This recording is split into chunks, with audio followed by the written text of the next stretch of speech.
The Ashworth ballroom glittered like a jewel box that late May evening, every surface reflecting the honeyed glow of 1,000 candles housed in crystal chandeliers that threw dancing shadows across the silk-papered walls. The air hung thick and warm despite the open terrace doors, perfumed with the heady sweetness of hothouse roses arranged in towering urns, mingling with the musk of expensive perfumes and the faint acrid tang of candle wax.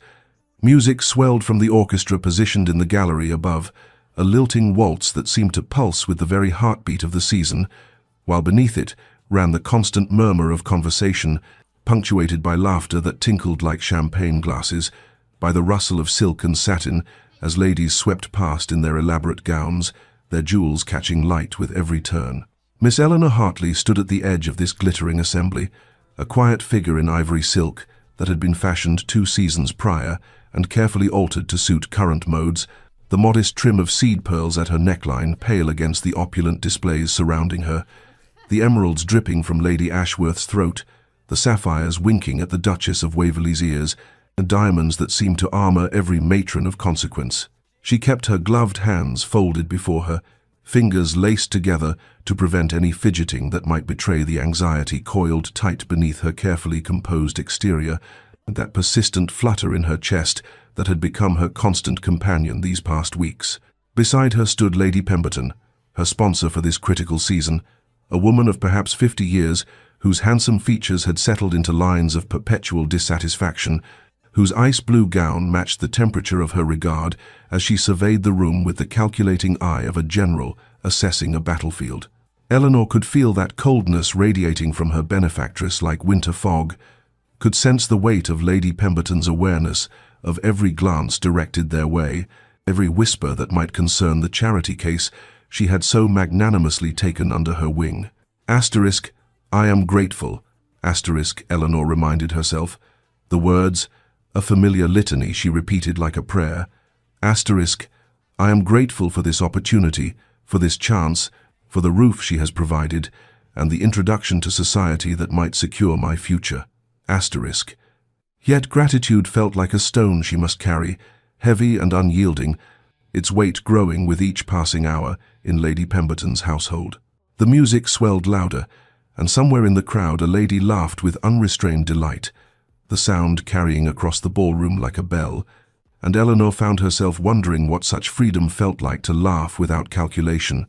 to move through this glittering world as though one belonged rather than as though one were perpetually on trial. Lady Pemberton leaned closer, her fan snapping open with a decisive crack, and murmured without looking at Eleanor, "The Duke of Greystone is expected this evening. Do endeavour not to embarrass me should he deign to notice our presence."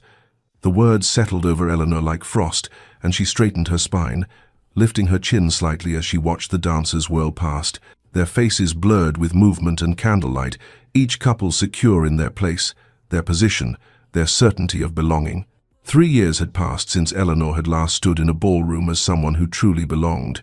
3 years since the fever had swept through Hartley Manor like a cruel wind, taking first her mother and then, within a fortnight, her father, leaving Eleanor at 19 to discover that the estate she had loved, the rose gardens, where her mother had taught her the names of every bloom, and the library where her father had discussed philosophy and agriculture with equal passion, the tenant cottages she had visited, with baskets of provisions, all of it had been mortgaged beyond redemption, the debts accumulating silently while her father's health had failed, and his attention to business matters had wavered. The solicitors had been sympathetic but firm. There was nothing to be salvaged, no inheritance beyond her mother's modest jewelry and a small trunk of personal belongings. The distant cousins who inherited what remained of the entailed property had been coldly courteous, offering her a month's hospitality before making clear that more permanent arrangements must be sought elsewhere. Those first years had been a blur of positions, companion to a demanding widow in Bath, governess to ungovernable children in Yorkshire, each role chipping away at the sense of self she had carried from her childhood, each dismissal or departure leaving her more adrift, more aware of how thoroughly she had fallen from the sphere in which she had been raised. Lady Pemberton's offer, extended through a distant connection and presented as magnanimous charity, had seemed like salvation, a season in London, a chance to secure a respectable marriage, the possibility of stability, and perhaps even a measure of happiness. Eleanor had accepted with profound gratitude, had endured the pointed reminders of her dependence, the casual cruelties disguised as guidance, the way Lady Pemberton displayed her charity case like a testament to her own virtue, while ensuring Eleanor understood precisely how precarious her position remained. Asterisk, I must be grateful. Asterisk, Eleanor told herself each morning as she dressed in gowns Lady Pemberton deemed acceptable, each evening as she smiled through social events where she was introduced as "My dear Miss Hartley, whom I have taken under my wing in her unfortunate circumstances." Her hopes for this season were modest, carefully contained within the boundaries of realism, perhaps a respectable gentleman of moderate fortune, someone kind enough not to hold her poverty against her, someone who might offer her a home, children, a place in the world that was hers by right rather than sufferance. She did not dream of passion or grand romance. She dreamed of security, of never again feeling the cold terror of having nowhere to go, no one to claim her. She dreamed of being wanted rather than tolerated, of building something solid and real from the ruins of what she had lost. Yet even these modest dreams felt fragile as spun glass, threatened by every sharp word from Lady Pemberton, every reminder that her position here was conditional, revocable, dependent entirely upon her benefactress's continued willingness to claim her. And Eleanor carried this knowledge like a weight pressing against her chest, making every breath in this glittering ballroom feel slightly too shallow, every smile slightly too practiced, every moment shadowed by the awareness that she walked a knife's edge between redemption and ruin. The Duke of Greystone's arrival was not announced, required no announcement, for his presence created its own disturbance in the atmosphere of the ballroom, a subtle shift that rippled outward from the entrance like stone dropped into still water, conversations faltering mid-sentence, heads turning with the magnetic pull of rank and consequence made manifest. Eleanor sensed the change before she saw its source, felt it in the way Lady Pemberton's spine straightened as though pulled by invisible strings, in the sudden sharpening of attention among the surrounding guests, in the way the very air seemed to thicken with anticipation. And then she saw him, Alexander Whitmore, Duke of Greystone, pausing at the top of the shallow steps that led down into the ballroom proper, his tall frame silhouetted against the light from the entrance hall, dark evening clothes immaculate and severe against the colourful plumage of the other gentlemen, his bearing carrying that particular quality of command that came not from arrogance, but from the absolute certainty of his position in the world's hierarchy. He was perhaps 30 years of age, dark-haired and clean-shaven in an era when many men favoured elaborate whiskers, his features composed in an expression of such perfect reserve that it bordered on coldness, the aristocratic planes of his face revealing nothing of his thoughts, as his gaze swept across the assembly with the detached assessment of a man surveying a landscape rather than a social gathering. Eleanor watched as Lady Ashworth hastened forward to greet him, as Lord Ashworth appeared at his hostess's side, as a small crowd of consequence formed around him, with the instinctive clustering that power always inspired. Yet the Duke's responses appeared measured and brief,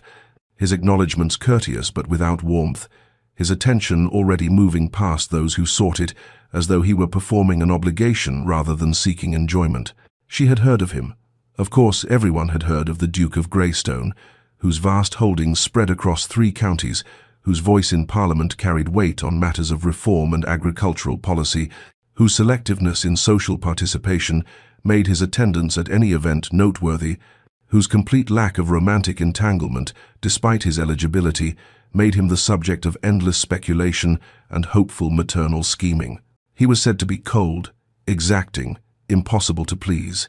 dedicated to his duties with a seriousness that left no room for frivolity, the sort of man who viewed society as a necessary evil to be endured rather than enjoyed. Eleanor observed him as he moved through the room, noting the deference he received, how space opened before him, how conversations paused for his participation, how even the most elevated members of the ton adjusted their positions to accommodate his presence, and felt a sort of abstract curiosity about what it must be like to move through the world with such absolute certainty of one's place, such unquestioned authority. Asterisk, he exists in an entirely different sphere. Asterisk, she thought, watching as he exchanged words with Lord Marchmain. As a determined matron attempted to draw him toward her daughter, only to be politely deflected. Asterisk, as distant from my world as the stars from the earth. and just as untouchable. Beside her. Lady Pemberton's fan worked with increased vigor, her calculating gaze following the Duke's progress, and Eleanor recognized that look, the assessment of opportunity, and the consideration of how proximity to such power might be leveraged, and felt a familiar tightening in her chest, knowing that she herself was merely a piece on Lady Pemberton's social chessboard, positioned and moved according to strategies Eleanor could only partially discern, valued only for whatever advantage she might provide to her sponsor's ambitions. The incident began so innocuously that Eleanor would later marvel at how swiftly disaster could bloom from seemingly ordinary seeds. For Mr. Thomas Wellesley was a gentleman she had noticed at previous events, handsome in a dissolute way, his charm carrying an edge that set her instincts humming with warning, his reputation whispered about in retiring rooms as being just slightly beyond respectable, the sort of man mothers steered their daughters away from, while fathers frowned at his approach. Yet, when he materialized at Lady Pemberton's elbow, requesting an introduction and the honor of Miss Hartley's hand for the next dance, her sponsor's eyes had lit with a calculation Eleanor recognized and dreaded. That particular expression that meant Lady Pemberton saw some advantage in the connection, some social currency to be gained. "Of course, Mr. Wellesley, how delightful," Lady Pemberton said, her smile sharp as cut glass as she all but pushed Eleanor forward, despite the younger woman's hesitation, despite the slight shake of Eleanor's head that went deliberately unnoticed, and Eleanor found herself curtsying to this man, whose gaze traveled over her with an assessment that made her skin crawl, whose smile held something predatory beneath its polished surface. The dance began a country dance, thank heavens, not a waltz, and for the first few measures all seemed well enough, Wellesley's conversation remaining within bounds of propriety, though his compliments carried undertones that seemed to suggest meanings beyond their surface words, his eyes lingering too long on the modest neckline of her gown, his smile taking on a quality that made Eleanor's stomach tighten with unease. Then his hand, during a turn that brought them close together, settled on her back, just slightly too low, his fingers pressing against her in a manner that could not be mistaken for accident, and when Eleanor shifted away, his hand followed, deliberately maintaining the improper contact as he leaned close enough that she could smell the wine on his breath, and murmured, "You are wasted on this tedious assembly, Miss Hartley. A woman of your particular circumstances must find such events rather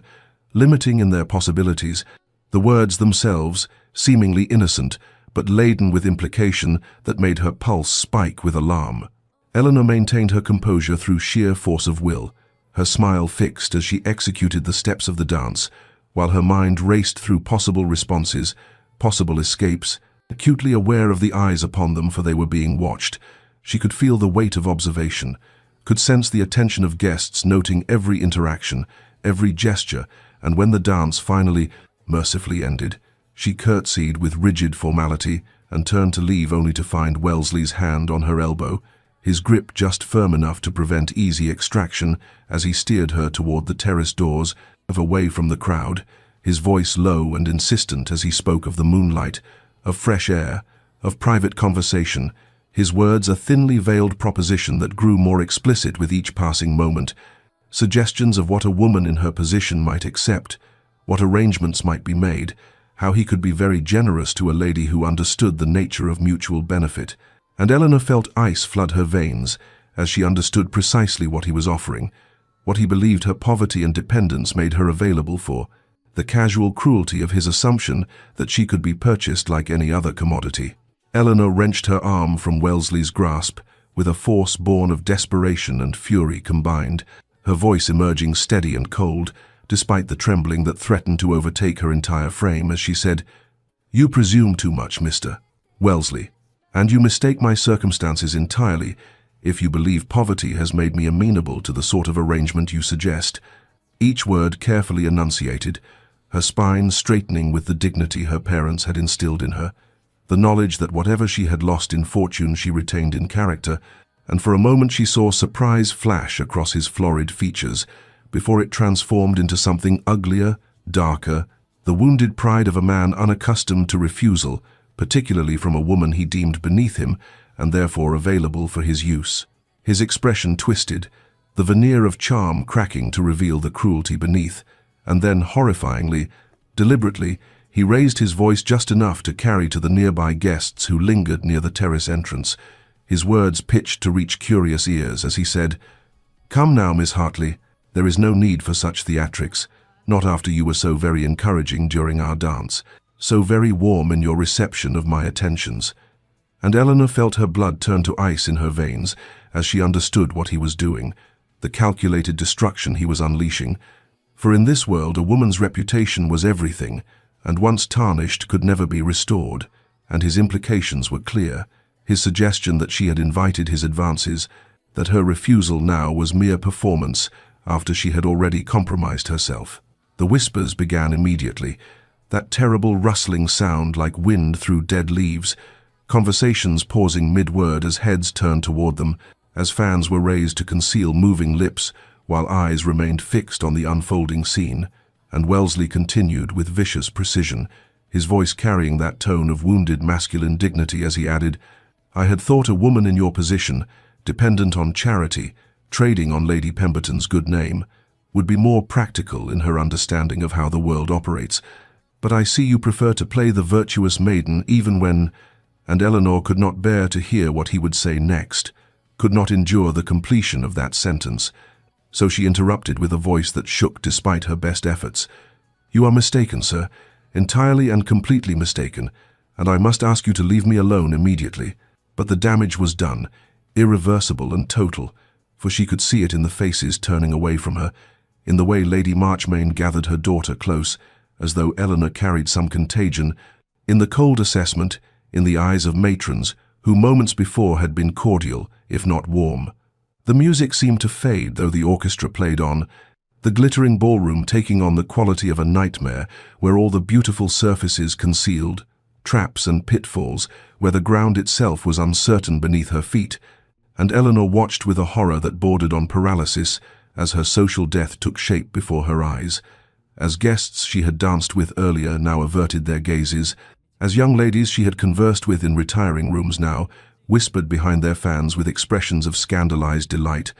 for nothing entertained society quite so thoroughly as the destruction of one of its more vulnerable members, the confirmation that those who climbed too high from insufficient foundations would inevitably fall, and fall publicly, fall completely, fall without hope of redemption or recovery. Eleanor turned toward Lady Pemberton with a desperation she could no longer conceal, her eyes seeking her sponsor's face across the small distance that separated them, searching for some sign of support, some indication that the woman who had brought her into society would now defend her against these vicious accusations, would speak the truth that Eleanor had done nothing to encourage Wellesley's advances, and that she was the victim rather than the instigator of this terrible scene. But what Eleanor found in Lady Pemberton's expression froze the plea on her lips, for her sponsor's face had transformed into a mask of cold calculation, her eyes assessing Eleanor with the detachment one might apply to a broken piece of furniture, something that had outlived its usefulness and now presented only inconvenience and potential embarrassment. And Eleanor understood in that moment of devastating clarity that no help would come from this quarter, that Lady Pemberton had already made her decision, had already chosen which side of this disaster would best serve her own interests. Lady Pemberton drew herself up with an expression of affronted dignity, her voice pitched to carry to the assembled guests who had fallen silent around them, their avid attention fixed on this unfolding drama as she said, "I find myself in the unfortunate position of having to acknowledge that I have had concerns about Miss Hartley's character for some time now, each word falling like a stone into still water, creating ripples of shock and vindicated suspicion across the watching faces, and Eleanor felt something break inside her chest, some last fragile hope shattering beyond repair as her sponsor continued. I took her in out of charity, out of respect for her late father's memory, but I begin to see that my generosity was misplaced, that I failed to recognize certain unfortunate tendencies, a certain want of proper feeling that poverty and misfortune have perhaps engendered." The words carefully chosen to suggest everything, while stating nothing directly actionable, paint Eleanor as corrupted by her reduced circumstances, as someone who had taken advantage of Lady Pemberton's good nature and repaid it with scandal and impropriety. The watching guests murmured their sympathy for Lady Pemberton's position, their expressions conveying that they had suspected something of this nature all along, that girls without fortune or family were always risks, always liable to drag down those who tried to help them. And Eleanor stood frozen as her sponsor delivered the final, killing blow. I must therefore withdraw my sponsorship of Miss Hartley, effective immediately, and state clearly that she is no longer under my protection or residing in my household. I cannot and will not allow my reputation to be compromised by association with a young woman whose conduct has proven so questionable. And, with those words, Eleanor lost not merely her social standing but her actual home, the roof over her head, the fragile security that had been her only shield against complete destitution, for she had been living in Lady Pemberton's London house, dependent on her sponsor's continued favour.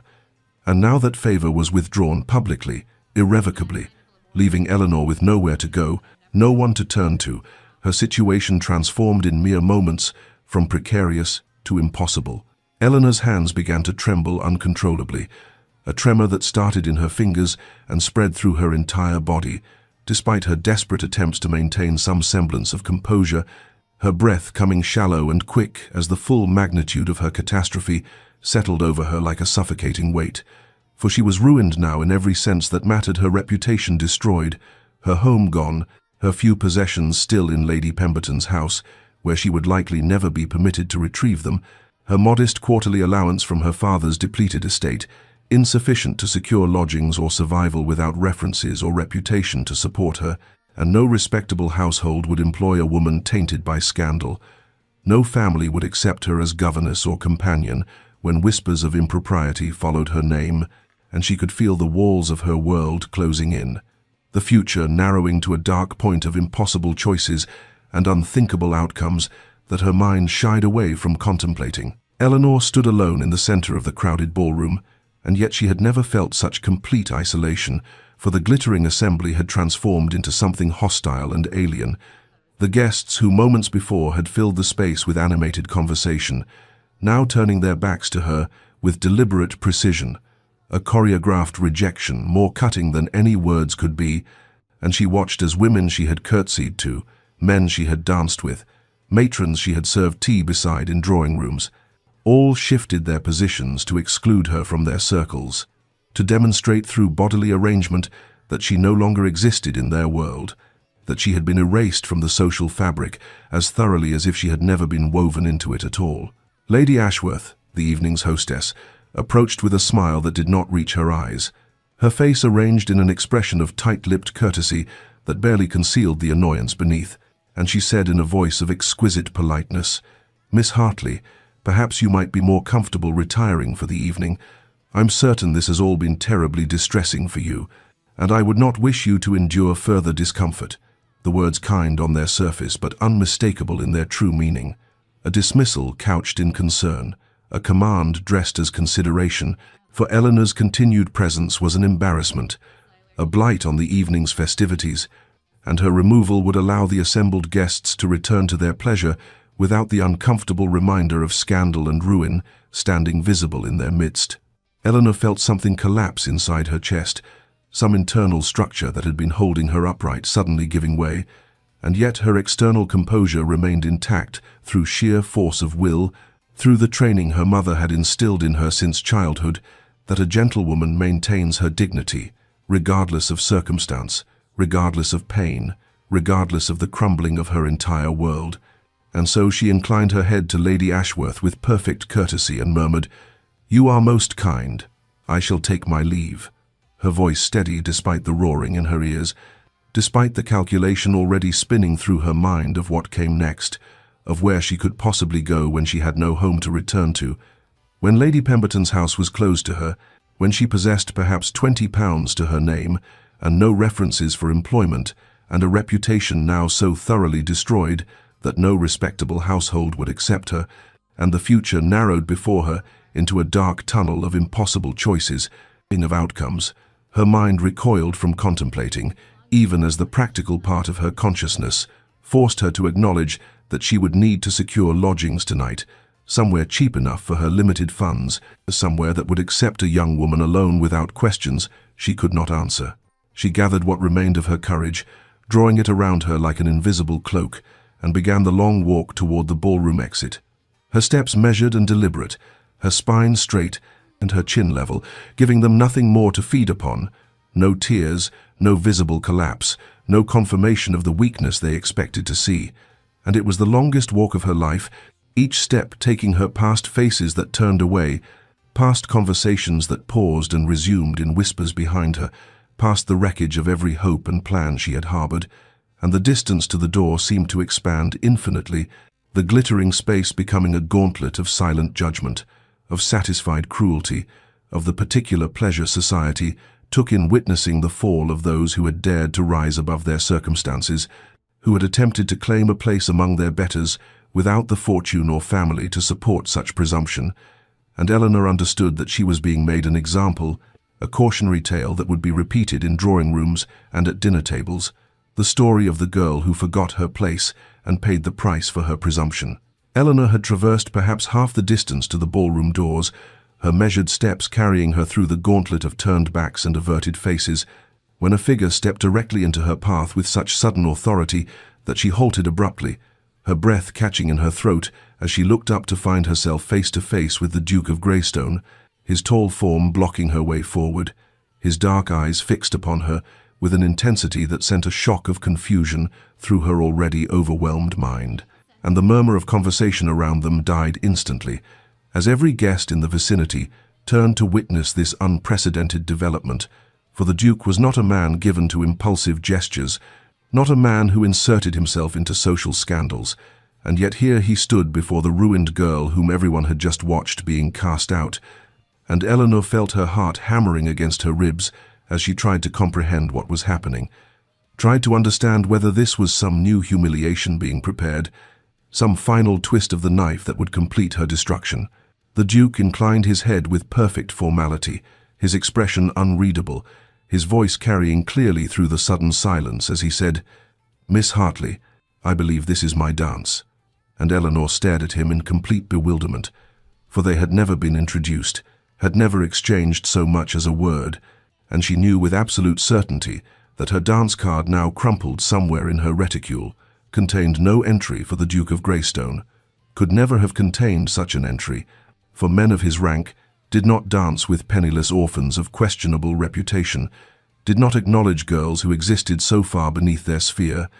and yet he stood before her with his arm extended, waiting, his steady gaze never wavering from her face as the ballroom held its collective breath around them. Eleanor's mind, spun with chaotic thoughts, was this some cruel jest, some final mockery, designed to compound her humiliation by offering false hope before snatching it away? Or had the Duke somehow failed to hear of her disgrace? Was he unaware of what had just transpired and about to be informed by some helpful soul that he was addressing a woman whose reputation lay in ruins at his feet? But even as these fears tumbled through her consciousness, she recognized the impossibility of his ignorance, for the scene had been public, had been witnessed by half the assembled guests, and the Duke was not a man who missed such details,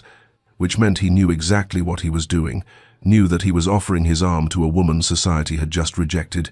and Eleanor could not fathom why, could not comprehend what motivated this gesture, whether it sprang from pity or some incomprehensible political calculation, or perhaps some obscure obligation to her late father. And in her confusion she hesitated, her hand half raised but not yet touching his arm, for she feared that accepting might somehow make everything worse, might offend him when he realized his mistake, or expose her to even greater humiliation if this proved to be some elaborate cruelty. His eyes remained steady on hers, patient but unwavering, and Eleanor suddenly understood that refusing the Duke of Greystone's offered arm, declining his invitation to dance before the entire assembly, would be a social offense far greater than any scandal Wellesley could manufacture, would mark her not merely as ruined, but as impossibly ill-bred, too ignorant of proper conduct to recognize the honor being extended, regardless of its motive. And so, with a hand that trembled visibly, she placed her fingers upon his arm, feeling through her thin glove the solid warmth of him, the strength that seemed to radiate from his mere presence. And as his other hand covered hers briefly in acknowledgement, she felt the tremor that had been threatening to become a full collapse,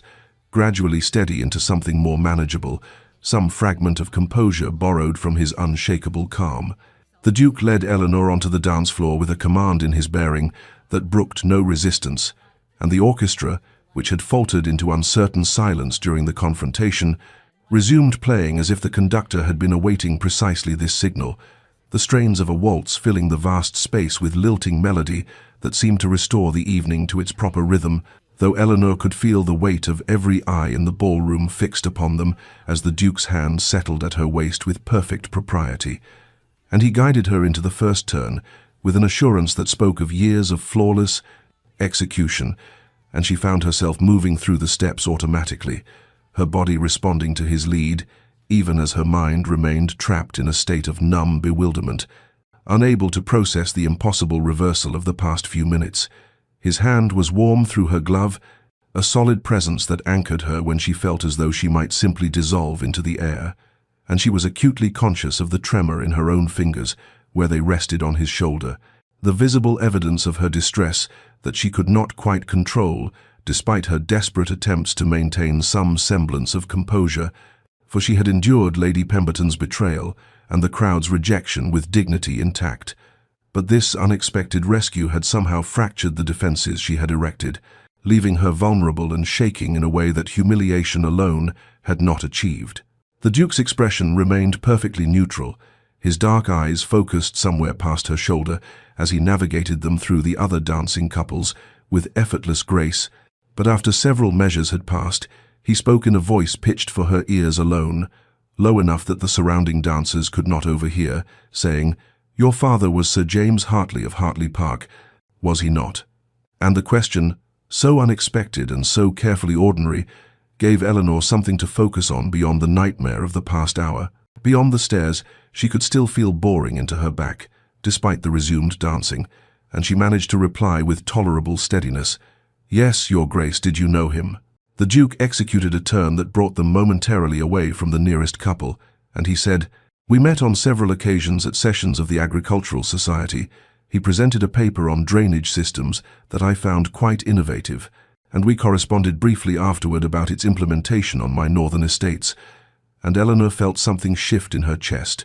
some small warmth pushing back against the cold terror that had been consuming her.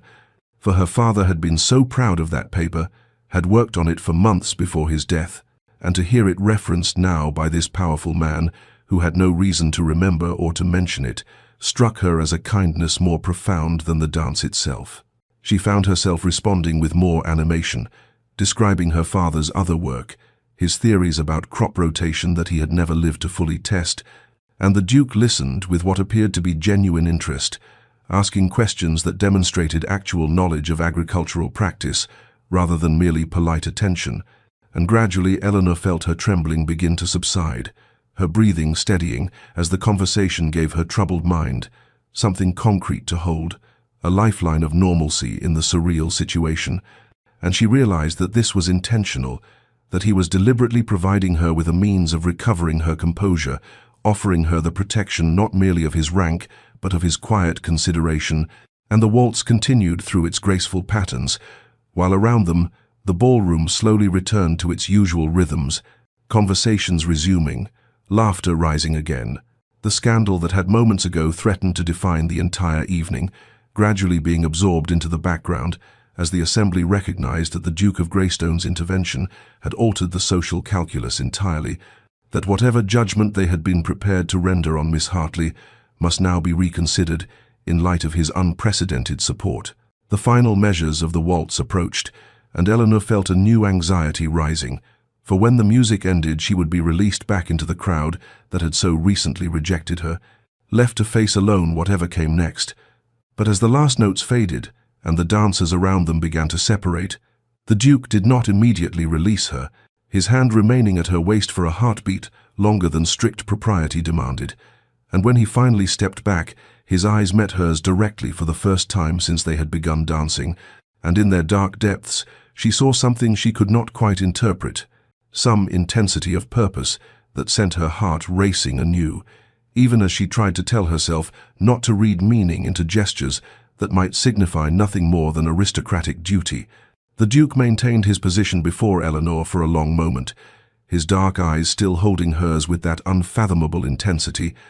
and then quite deliberately he turned to face the assembled guests, who had drawn closer during the waltz, their faces alight with curiosity and calculation as they attempted to divine the meaning of what they had witnessed, and in the sudden hush that fell across that portion of the ballroom, the Duke's voice rang out with crystalline clarity, pitched to carry to every corner of the vast space, as he said, "I trust the assembly will forgive my interruption of the evening's festivities,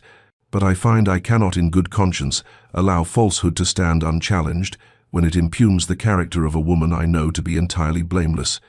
And Eleanor felt the blood drain from her face as she realized he was about to make some form of public statement,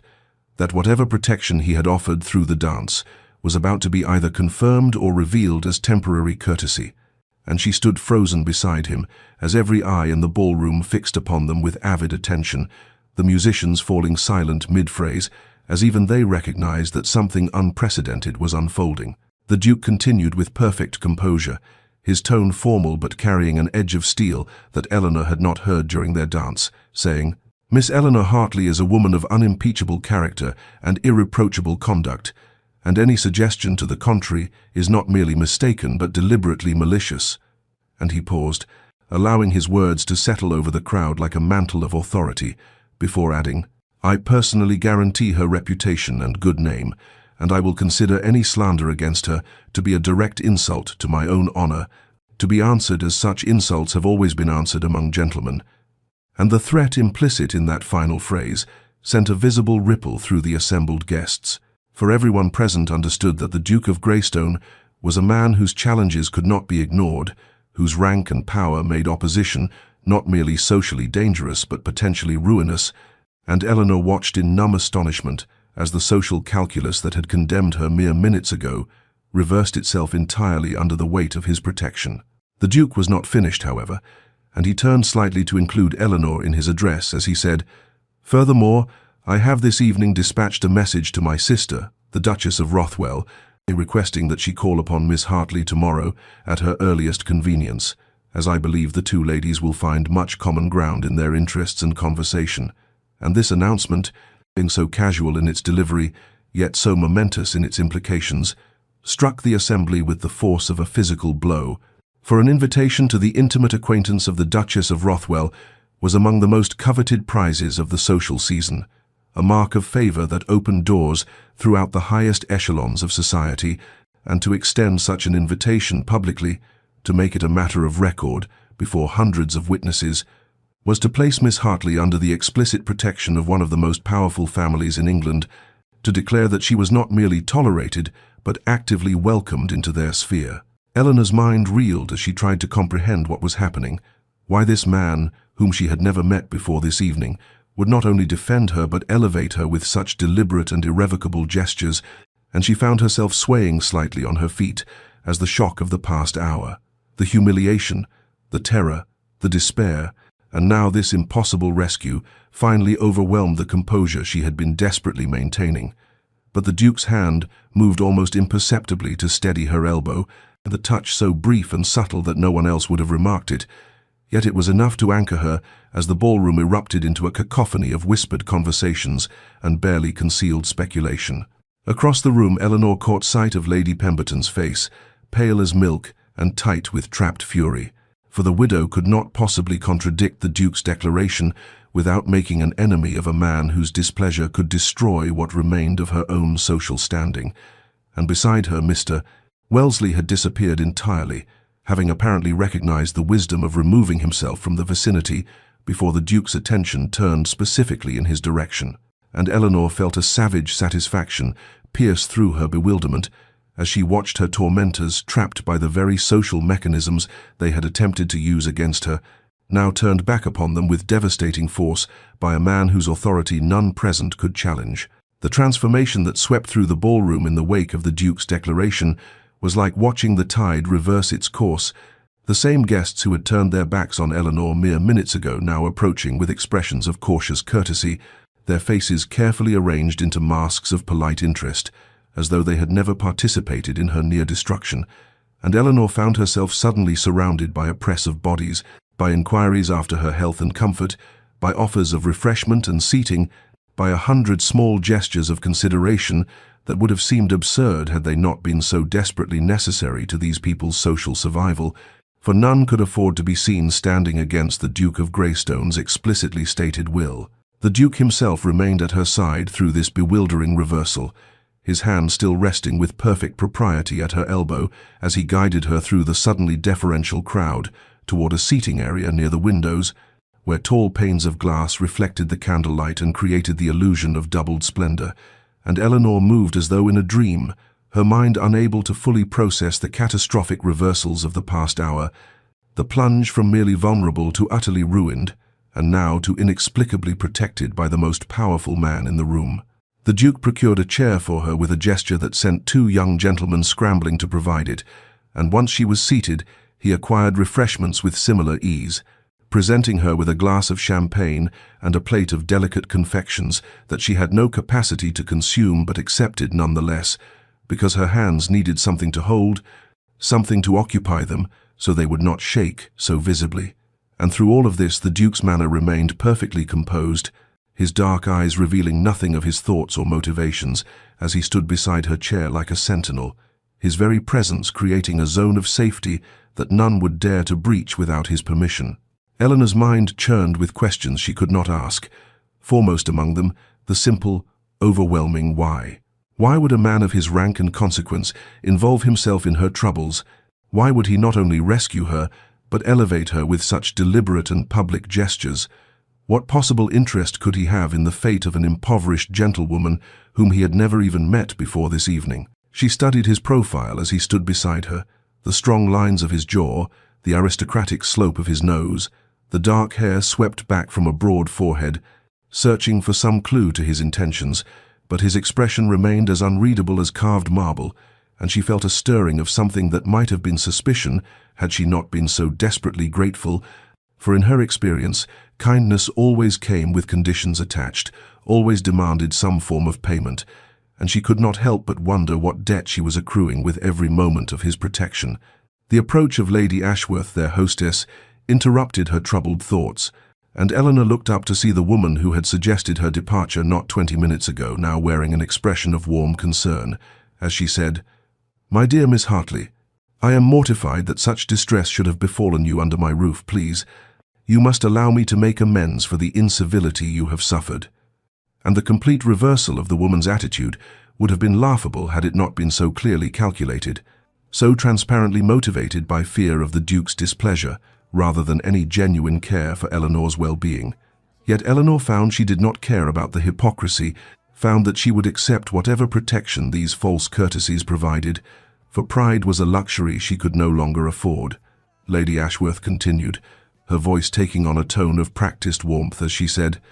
"I hope you will consent to remain as my guest for the remainder of your time in London. I have several comfortable rooms available,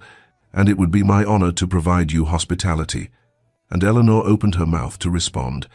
uncertain what words could possibly be adequate to this surreal situation. But before she could speak, the Duke's voice cut smoothly across the space, saying, "That is a generous offer, Lady Ashworth, though I believe my sister the Duchess will wish to extend her own invitation once she has made Miss Hartley's acquaintance tomorrow." And the subtle redirection, the quiet assertion of his family's prior claim, sent Lady Ashworth into effusive agreement as she assured them both that, of course, whatever arrangement Miss Hartley preferred would be entirely suitable. And Eleanor watched this exchange with the numb detachment of someone observing events that seemed to be happening to another person entirely, in another life, far removed from the desperate reality she had inhabited just an hour before. The Duke remained at her side for another quarter hour, his presence ensuring that the protection he had extended remained visible and incontrovertible. And then he leaned down slightly, his voice pitched for her ears alone as he said, "You defended your honor with dignity when you might have crumbled, Miss Hartley, that deserved recognition." And before she could formulate any response to these quiet words, before she could ask any of the 100 questions clamoring in her mind, he straightened and took his formal leave, bowing over her hand with perfect courtesy before striding away through the crowd that parted before him like water before the prow of a ship. And Eleanor watched him go, with her heart pounding against her ribs, uncertain whether she had just been saved or merely granted a temporary reprieve from a destruction that still awaited her, but knowing that her life had been irrevocably altered by a man whose motives remained as mysterious as they were apparently benevolent,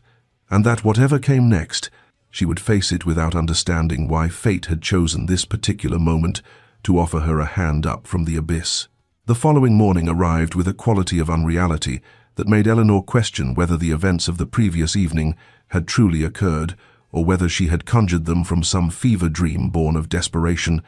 But when Lady Ashworth's maid brought her breakfast in the comfortable guest room, where she had spent a sleepless night, the woman's deferential manner and the fine quality of the accommodations confirmed that something had indeed shifted in her circumstances, though whether permanently or temporarily remained to be seen, and Eleanor found herself unable to eat more than a few bites of the excellent food provided, as her stomach churned with anxiety about what the day would bring. The Duchess of Rothwell arrived precisely at 11 o'clock,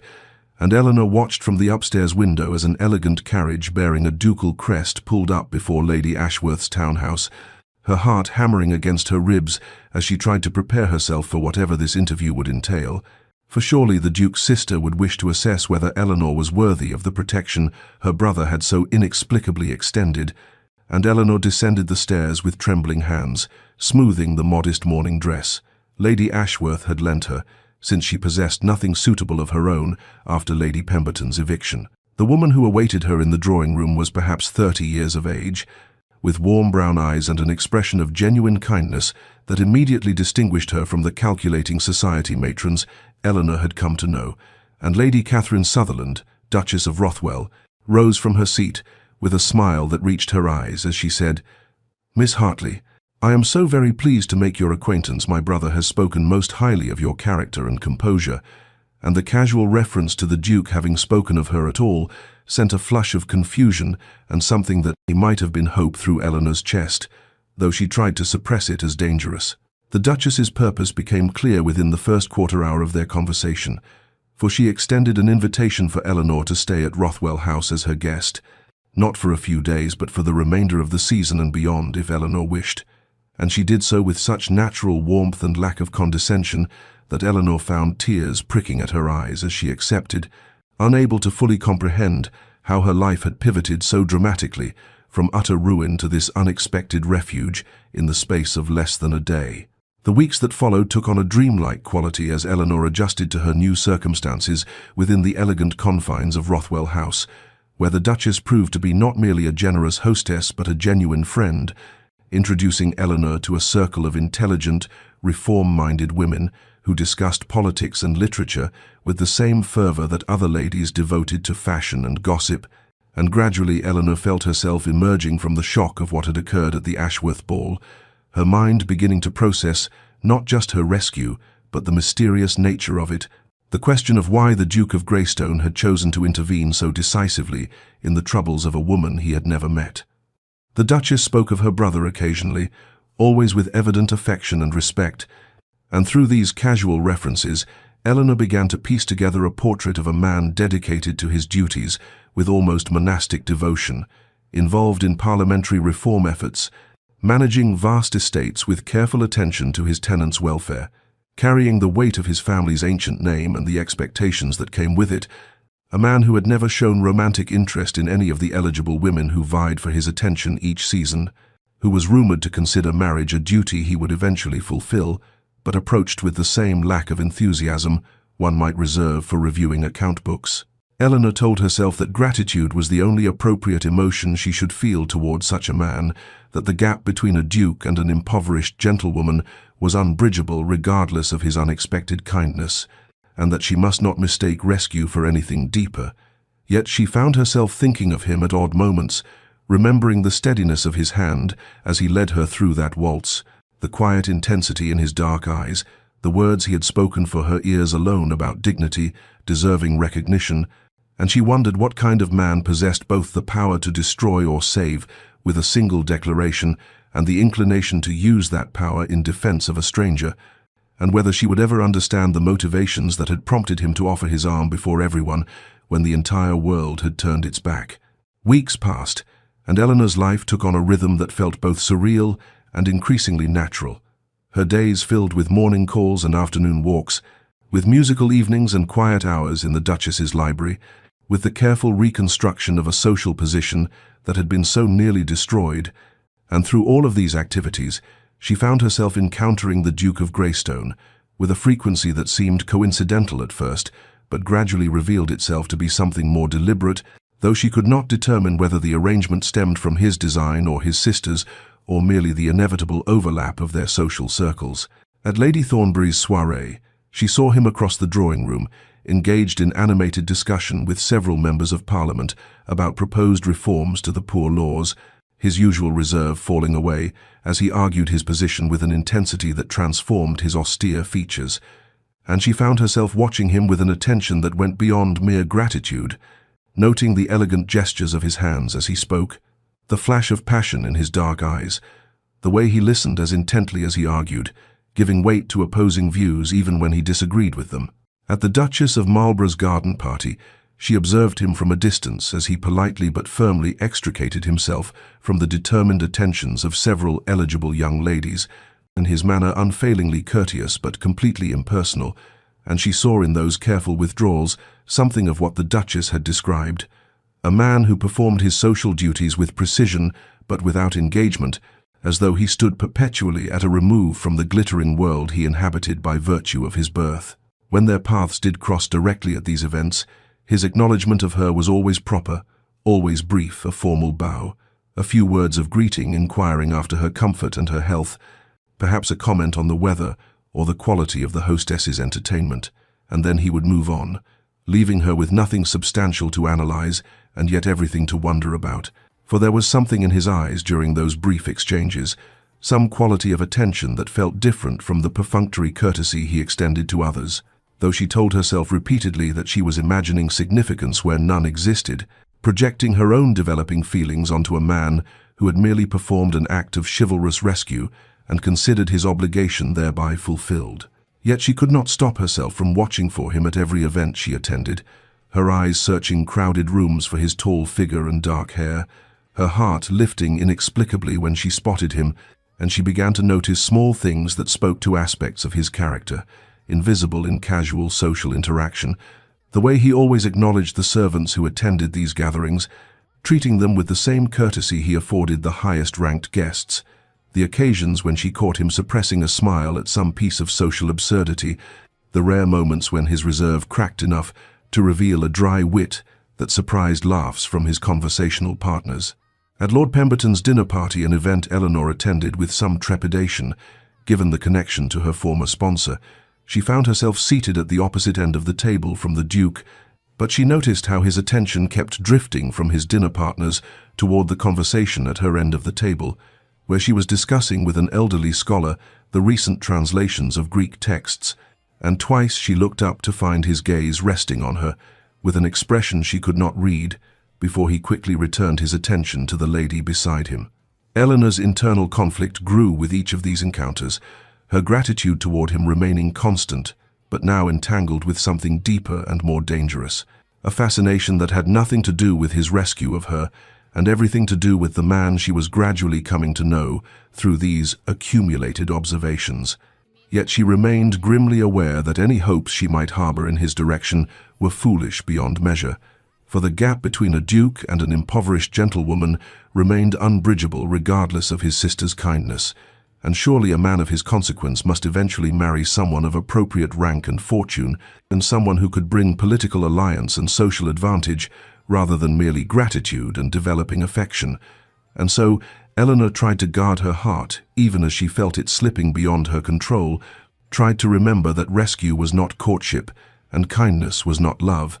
but found with each passing week that the slow burn of awareness building within her was becoming increasingly impossible to deny or dismiss. The library at Rothwell House had become Eleanor's favorite refuge during the quiet afternoon hours, when the Duchess attended to correspondence or paid calls without requiring Eleanor's accompaniment, and it was there that she had discovered a peace that eluded her in the more public rooms of the house, surrounded by volumes that spanned philosophy and history, poetry and practical sciences, their leather bindings and gilt lettering speaking to generations of accumulated knowledge, and she found herself drawn particularly to the agricultural texts that lined one wall near the tall windows overlooking the garden, their pages filled with discussions of crop rotation and soil management, drainage systems and tenant relations, subjects that reminded her of happier times when her father had walked with her through their estate's fields, explaining the rhythms of planting and harvest, the careful stewardship required to maintain land and care for those who worked it. And though that life was lost to her now, she could still find comfort in reading about the principles that had once governed her world. On a Thursday afternoon in late September, when golden light slanted through the library windows and the air carried the first crisp hint of approaching autumn, Eleanor sat curled in the window seat with a volume titled Modern Innovations in Agricultural Practice open on her lap, so absorbed in a chapter about the Norfolk four-course system that she did not hear the library door open or register another presence in the room until a masculine voice said, with evident surprise, "That is Townsend's treatise. I did not expect to find anyone reading it, least of all." And she looked up with a start to find the Duke of Greystone standing just inside the doorway, his dark eyes fixed on the book in her hands, with an expression that transformed his usually austere features into something approaching wonder, and she felt heat rise in her cheeks as she struggled to her feet, nearly dropping the volume in her haste to offer a proper curtsy. "Your Grace, I apologize. I did not know you were expected. The Duchess did not mention I should not have presumed to use the library without permission. I will remove myself immediately," she managed to say despite the way her heart had begun hammering at his unexpected appearance. But he raised one hand in a gesture that stopped her words as effectively as if he had placed his fingers against her lips, and he said, "Please, Miss Hartley, you need not apologize for reading, and certainly not for reading Townsend. My sister has extended you full hospitality of the house, which naturally includes the library, and I confess myself merely startled to discover someone sharing my particular interest in agricultural reform,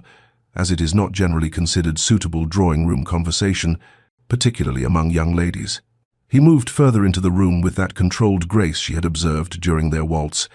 and Eleanor found herself acutely conscious of how the afternoon light illuminated the sharp planes of his face,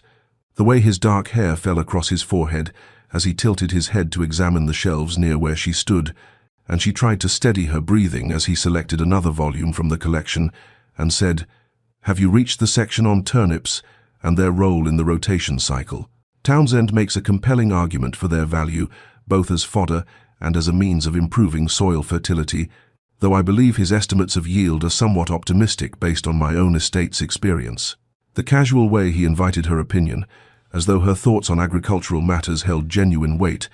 prompted her to reply despite her nervousness. "My father implemented a similar rotation on our estate, his estate rather, before it was sold, and he found that the turnips succeeded admirably in our soil, though he noted that the labor required for their cultivation and harvest exceeded Townsend's projections, which affected the overall economy of the system." And the words emerged more steadily than she had expected, drawn forth by the memory of walking those fields with her father, learning to see the land as he did, and as a living system requiring careful balance and attention.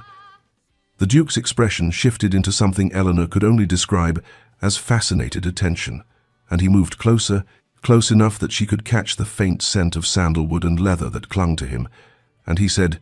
"Your father taught you estate management. That is remarkably progressive. Most gentlemen consider such knowledge unsuitable for their daughters, believing it necessary only for sons who will inherit," and there was something in his voice that suggested approval rather than criticism, and Eleanor found herself explaining, "I was his only child, and he believed that understanding the land and those who worked it was essential to being a responsible steward, regardless of gender. And though I could not inherit, he said the knowledge would serve me well in understanding my future husband's concerns, assuming I married a man with property," and she heard the slight bitterness that crept into her final words, the acknowledgement of how thoroughly those assumptions had been destroyed.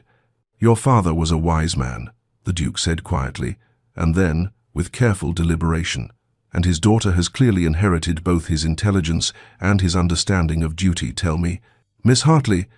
what is your opinion of the enclosure movement and its effects on common farmers? I am currently engaged in parliamentary debates on the subject and find that most discussions lack practical understanding of the human consequences involved." And with that question, he effectively invited her into a conversation that stretched far beyond the polite pleasantries that had characterized their previous brief encounters. and Eleanor felt something shift between them as she offered her thoughts on the displacement of tenant farmers and the loss of common rights, as he responded with his own observations from his estates and his efforts to balance agricultural efficiency with moral obligation, their discussion ranging across crop yields and social responsibility, innovation and tradition, the words flowing with an ease that Eleanor had not experienced since her father's death. An intellectual engagement that fed something in her she had not realized was starving. The afternoon encounter in the library marked a shift in the careful distance that had characterized their previous interactions,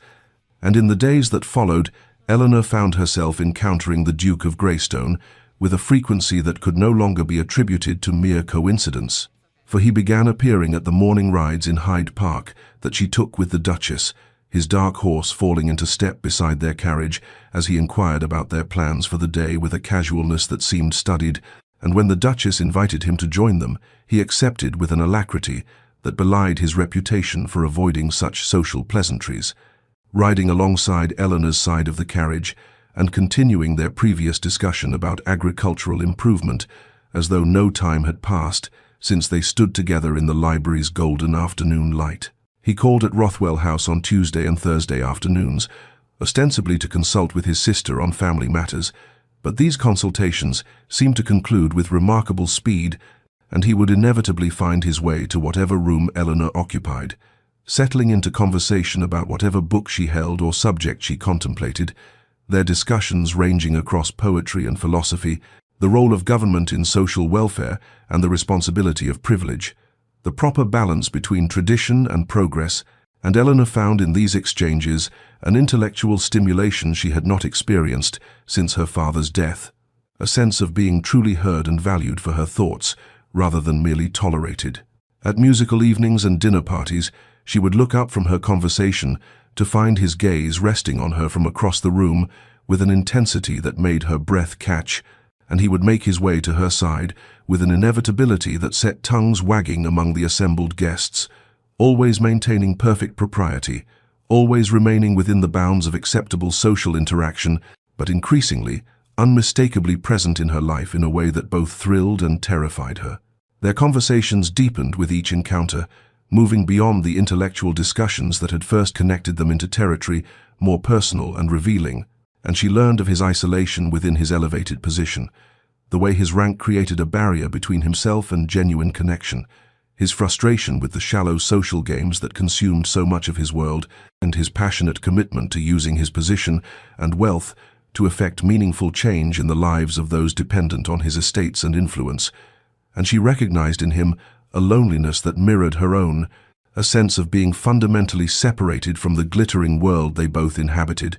though for vastly different reasons. Yet even as Eleanor felt her feelings developing beyond gratitude into something deeper and more dangerous, even as she caught herself watching for his arrival at every event and treasuring each word they exchanged, she remained grimly aware that nothing could come of this connection, for the gap between a duke and an impoverished gentlewoman remained unbridgeable, regardless of how many conversations they shared or how his eyes softened when he looked at her, and surely a man of his consequence must eventually marry someone of appropriate rank and fortune, someone who could bring political alliance and substantial dowry rather than merely intellectual companionship, and a heart that was increasingly, helplessly his. As September gave way to October and the leaves in the park turned gold and crimson, as the air grew crisp and the light took on that particular slanted quality of advancing autumn, Eleanor recognized with melancholy certainty that she had fallen in love with a man she could never have, that she was loving what remained fundamentally unattainable, and the season's transformation into dying beauty seemed an appropriate metaphor for the bittersweet ache that filled her chest each time she saw him, each time they spoke, each time his hand brushed hers in passing, and she felt the shock of that contact reverberate through her entire body. The garden party at Lady Morrison's estate unfolded beneath a sky of crystalline October blue, the autumn air crisp and golden as guests wandered through the manicured grounds, admiring the late-blooming roses and the ornamental fountains that sparkled in the afternoon light, and Eleanor had accompanied the Duchess with spirits lighter than they had been in years, wearing a gown of deep amber silk that Catherine had insisted brought out the warmth in her hazel eyes, feeling for the first time in months as though perhaps happiness might be possible. Perhaps the future held something beyond mere survival. She had been standing near the reflecting pool, contemplating the way the water mirrored the changing leaves overhead, when the voices of two society matrons drifted toward her from behind a carefully trimmed hedge, their words carrying with the particular clarity that comes from speakers who do not realize they are overheard. And Lady Thornbury was saying with satisfied certainty, "Of course the betrothal will be announced before the month's end. My dear Lady Arabella Sinclair is the perfect choice, impeccable lineage on both sides, a fortune of £30,000 and connections to half the peerage, exactly the sort of match the Duke requires for a man in his position," and Lady Fairfax replied with agreement. "Indeed, I am surprised he has delayed this long, for everyone has known since last season that Arabella was being groomed for the position. Her mother has been quite strategic about it, and the Duke has been seen in her company at several recent functions, and you know he does nothing without careful calculation." Eleanor felt the words strike her chest like physical blows, felt the garden tilt and blur around her as the confirmation of her deepest fears materialized in those casually cruel sentences. And though some part of her had always known this inevitable truth, had reminded herself repeatedly that a duke could not marry a woman of no fortune or consequence, hearing it stated so boldly, so certainly, as established fact rather than fearful speculation, transformed abstract knowledge into devastating reality. She moved away from the reflecting pool on legs that felt unsteady, seeking some private corner where she might collect herself before tears betrayed her in public, and her mind worked with the cold clarity that comes in moments of profound loss, calculating what must be done, how she must protect herself from further pain. And by the time she returned to Rothwell House that evening, she had made her decision with the same grim determination that had carried her through her parents' death and the loss of her home. She found the Duchess in the drawing-room before dinner and said with careful composure, "Catherine, I must speak with you about my situation. I have received a letter from the Countess of Albemarle offering me a position as her companion at her estate in Scotland,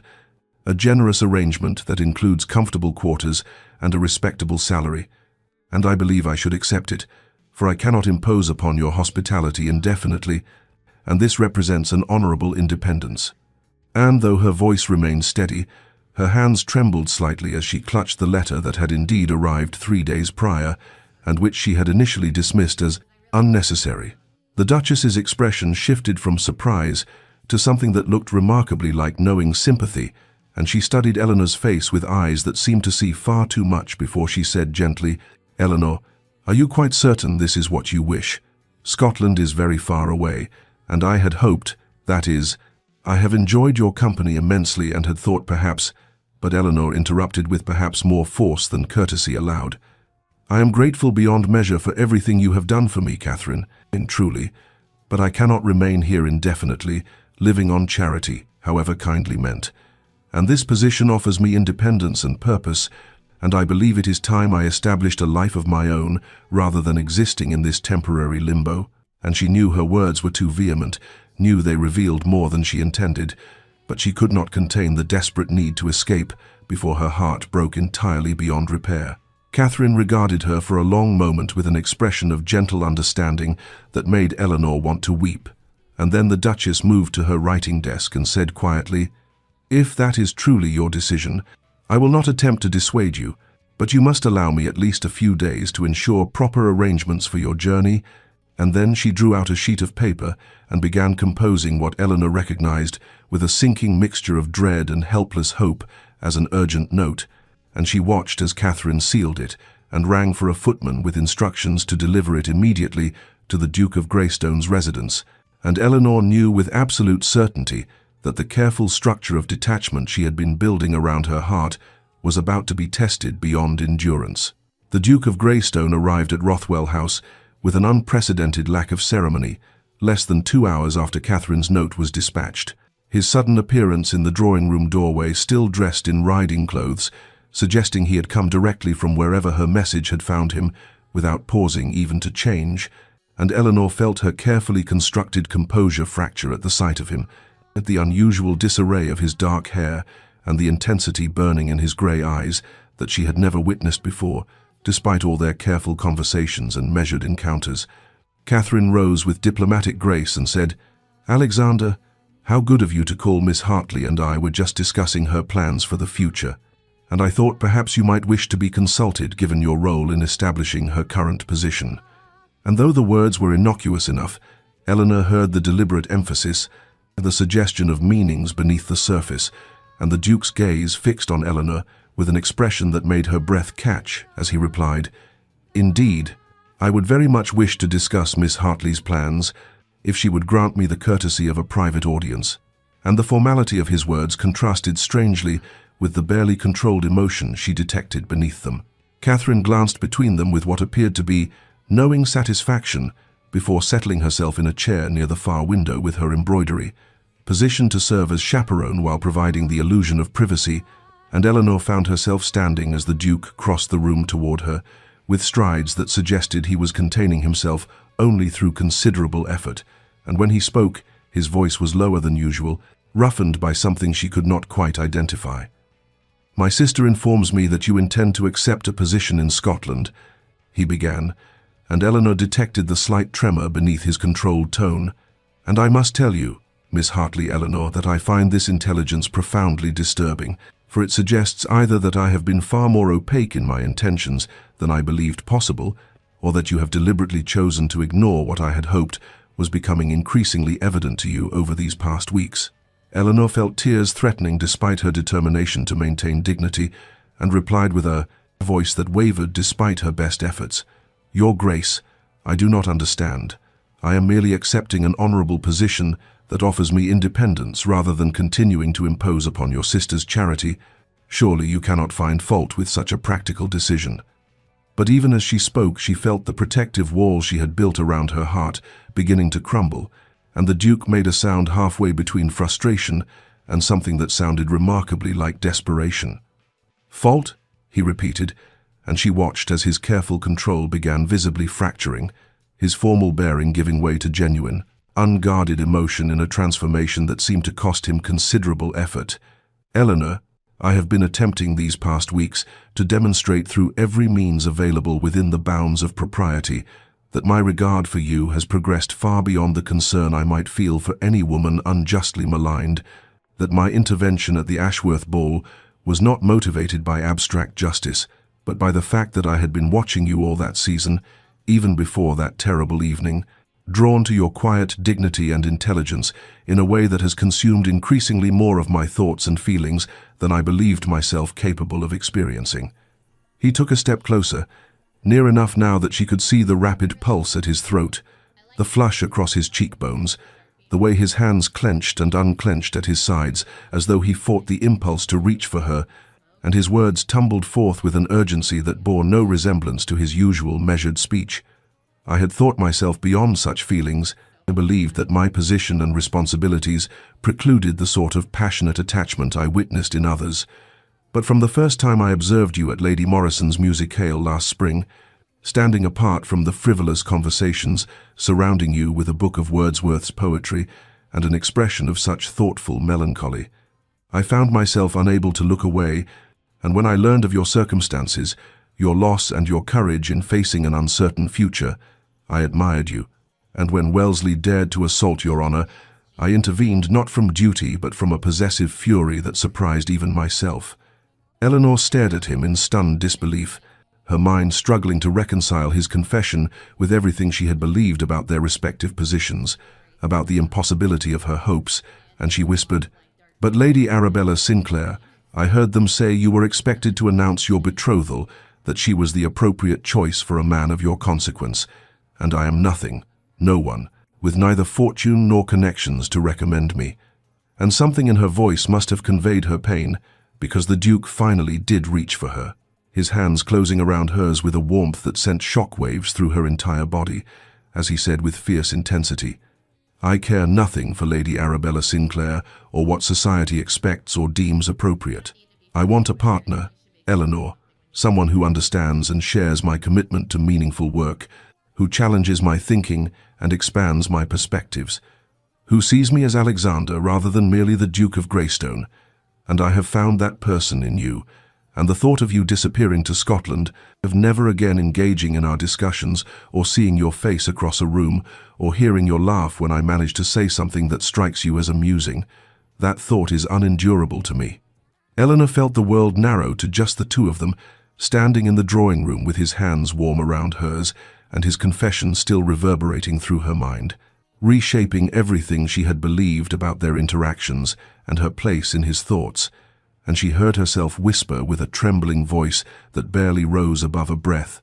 "Alexander, I cannot believe I thought myself foolish for hoping, thought my feelings were the height of presumption given the distance between our stations. But I have admired you from that very first evening, when you stepped forward in the ballroom and offered me your protection, though I was nothing to you. And in the weeks since I have found myself watching for you at every gathering, treasuring every conversation, every small gesture of attention, falling helplessly into affection and then into something far deeper despite knowing it was impossible, despite trying to guard my heart against the inevitable pain." And tears slipped down her cheeks as years of contained loneliness and recent hope and devastating fear finally broke through her careful composure. The Duke released one of her hands, only to reach up and gently brush away her tears with his thumb, his touch infinitely careful, as though she were something precious and fragile, and he said with a rough tenderness that made her heart ache, "Nothing about you is nothing to me. Eleanor, you are everything I did not know I needed, everything I had convinced myself I could live without, until I encountered you and realized what barren existence I had been accepting as sufficient." And then, before she could fully process his words, he was lowering himself to one knee before her, in a gesture so unexpected and so symbolically powerful that she gasped and tried to protest that he should not abase his rank in such a manner, but he silenced her with a look of such intensity that words died in her throat. "Miss Eleanor Hartley," he began with formal precision that contrasted beautifully with the emotion visible in his face, "I am asking you not as the Duke of Greystone seeking an advantageous political alliance, but as Alexander Whitmore, a man who has discovered that intellect without companionship is lonely, that purpose without partnership is hollow, and that duty without love is merely existence rather than life. I am asking if you would consent to be my wife, not to serve as an ornament to my consequence, but to be my true partner in all things, to collaborate with me on the reform work that consumes so much of my energy, to challenge my assumptions and expand my understanding, to share not just my name and position, but my thoughts and hopes and the daily texture of my life, to see me as I am rather than what my title represents, and to allow me the extraordinary privilege of loving you as you deserve to be loved."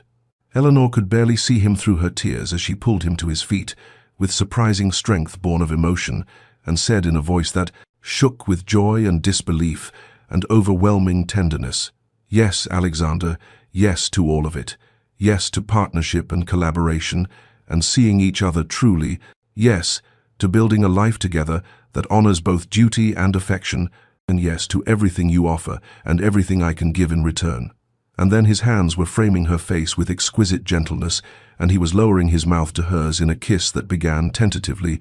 almost reverently, as though he feared she might vanish or withdraw. But when she responded by rising onto her toes and winding her arms around his neck, the kiss deepened into something that spoke of passion too long contained, and futures suddenly possible, and the profound relief of finally allowing their true feelings acknowledgement. From across the room came a delighted laugh, and the sound of applause as Catherine abandoned all pretense of not watching and declared with satisfaction, "Well, it is about time you two stopped being so impossibly noble and cautious about your feelings. I have been waiting weeks for Alexander to overcome his conviction that his regard was somehow an imposition on you, Eleanor dear, and I am absolutely delighted to welcome you as my sister." And Eleanor broke the kiss to laugh through her tears as Alexander kept his arms firmly around her waist and replied to his sister with unusual lightness, "Your patience and scheming are both noted and appreciated, Catherine, though I would point out that I managed this proposal entirely without your assistance," which prompted Catherine to observe archly that her urgent note had certainly accelerated his timeline, and Eleanor felt the last shadows of despair and fear dissolve in the warmth of their affection, and the solid reality of Alexander's embrace, and the stunning reversal that had transformed her intended flight to Scotland into the promise of a future more beautiful than anything she had dared imagine. 3 years had passed since that evening in Catherine's drawing room. 3 years that had transformed Eleanor's life so completely that sometimes when she woke in the master suite at Greystone Estate, with spring sunlight filtering through the curtains and Alexander's breathing steady beside her, she had to remind herself that this was real, that she truly was the Duchess of Greystone, and that the desperate, ruined woman who had prepared to flee to Scotland existed now only in memory as a testament to how thoroughly life could pivot in unexpected directions. This particular morning found her in the estate office that she and Alexander had converted into a shared workspace, surrounded by architectural drawings and correspondence regarding the tenant housing improvements they had been planning for months. And she was so absorbed in reviewing the specifications for the new cottage designs that she did not hear Alexander enter until his hand settled warm and familiar on her shoulder, and he leaned down to examine the notes she had been making in the margins of the builder's proposal. "You have caught the drainage issue I missed," he said with the mixture of admiration and pleasure that still made her heart quicken even after 3 years of marriage, and she tilted her head back to look up at him as she replied with deliberate lightness, "Well, someone must attend to practical details while you concern yourself with parliamentary reform and the theoretical aspects of agricultural improvement," which earned her the smile that transformed his usually reserved expression into something boyish and unguarded, the smile he showed only to her and to their children. Their children, Thomas, named for Alexander's father, who was 2 years old and currently napping upstairs under the watchful eye of his devoted nurse,